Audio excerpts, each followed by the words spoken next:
everybody, it's Molly. Today we are going to be making cornmeal mush. Now for this recipe you're going to just need 3 ingredients. You're going to need cornmeal, salt, and water. It's pretty simple, so let's get started.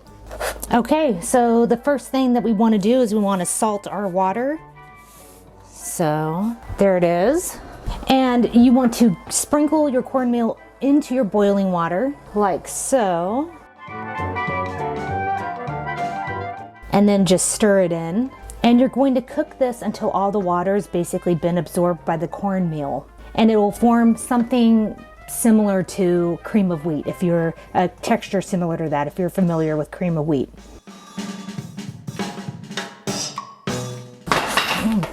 Lovely. I love that. So I can see that it's already getting pretty thick. Now it says to put this over boiling water and to cook tightly covered until all the water's been absorbed. I'm not going to heat up another pot of boiling water. I'm just going to keep this on the stove, and I'm going to make sure that I stir it frequently so that it doesn't burn on the bottom. I think I'm going to turn the heat down too. Oh, I should probably get a lid that fits. It's already getting pretty dang thick. It says it might take half an hour, but I don't think mine's gonna take that long to cook. Let's cover that up.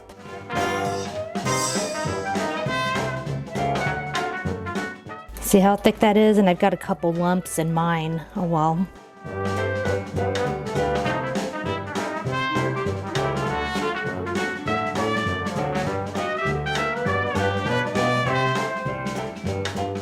All right, I have Dan with me. Hey everybody. And Dan, I made cornmeal mush.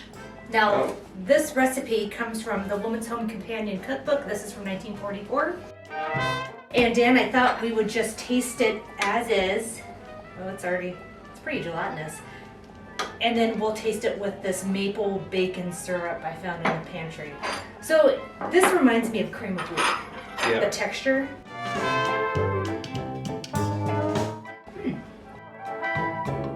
That's good. That's actually really good. It tastes exactly like cream of wheat. Yeah. Like I said, if you like cream of wheat, you'll probably really like this. It's just cornmeal, salt, and water. And it was really easy to just cook. It actually cooked faster than cream of wheat does. It tastes exactly the same. There's no difference. You want to try this shot of maple syrup? Yeah, don't put too much of that. I've never had that stuff before, so. Butter would be good with this. We're going to try it with some of this maple bacon syrup. We'll see how that goes. That syrup is weird. I don't like the syrup. That was a bad choice.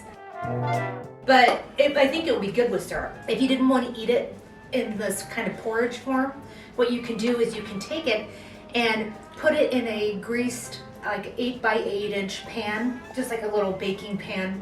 And then stick it in the fridge to chill and set up. And then when you pull it out, you cut it into either squares or rectangles, and then you can fry it. So you can fry it in bacon fat, you can fry it in really what other type of fat you want. And then you can serve it with like butter and syrup that way, so that it's like, then it's fried cornmeal mush. But yeah, this would be good with chopped up bacon in it. Or just mixed fruit and a little bit of honey. Yeah, or like strawberries on top. So I would just treat this how you would treat another hot cereal. But this is delicious. And you could also make this savory, I think, for like a side for dinner. I think that would be really good. Take it down another road, put some cheese in it, make it savory. Yeah, it's really good. Yeah, this is delicious. Well, who knew that cornmeal mush was so versatile and delicious? Sorry, went down the wrong. Oh, it did. Do you need something to drink? You okay? Yeah, I'm good. It reminds me exactly like cream of wheat. It tastes the same. It's got the same consistency. Yeah. I don't really taste a difference. Except for this tastes a hair bit more like corn. Yeah, it definitely has that corn flavor everybody loves. But that's the only notable difference for me, and I love cream of wheat. Yeah. I eat it almost every day. Yeah, you do. Well, there you go.